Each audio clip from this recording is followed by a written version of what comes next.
I've read your story, and it's a powerful one. And what I would love to know is what motivated you or inspired you to share this story?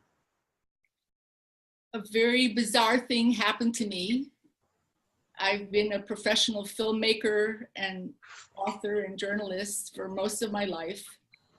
And suddenly, what seemed to be out of nowhere, a string of songs came out while I was on my daily walks. And I had no idea the origin of them, why they were coming, or what I was supposed to do with them. But when I would come home each day, I would have a melody and lyrics. Because I'm a total novice in this arena, I'm a filmmaker. I know about composition on the screen. I know about editing, but musical theater was just not something I ever thought I would be doing. So I went to musical boot camp.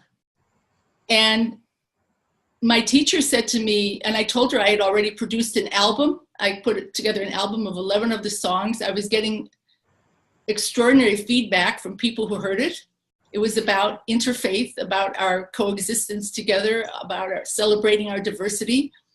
And I was so excited now I was going to integrate these songs into a story. And she said to me, no, Ruth, she said, put aside all your songs and just write a fantastic story and then go back and you'll see where the songs fit in. And you may discover some of the songs don't work.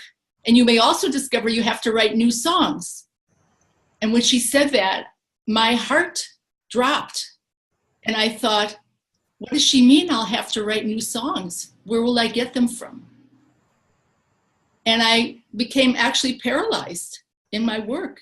And I thought, well, all these songs came to me. I didn't sit down and write them. They came to me. They came from somewhere. Maybe that I was helped by some unseen forces or guiding spiritual guardians. And I thought, well, I can't do this. And so I stopped everything. And I continued to walk. And one day I had a revelation, and that's what I want to share in this book. Nice. So that's powerful. That's quite the experience. So what do you expect the reader to get from your story? This is for anybody who has ever been stopped thinking that the well of creativity has dried up, or that we're allotted only so many brilliant thoughts or ideas or opportunities, and then it's over. And that's not true. And that's what I discovered. And I want the reader to understand that there is an eternal well of creativity that exists all the time, with pure potential, with amazing things in it that we can find and use. The muse never disappears. We may think she comes just briefly and sits on the corner of our pencil, and then leaves when she's ready to leave, but that's not true. And a person of any age, of any gender, of any background, always has an opportunity to dip into the well. And that's what I want readers to understand. Wow. Well, who doesn't want that? And it's limitless. I love that your story is limitless. It's breaking any ceilings out there. So Ruth, I really want to thank you for sharing your story and being our guest today.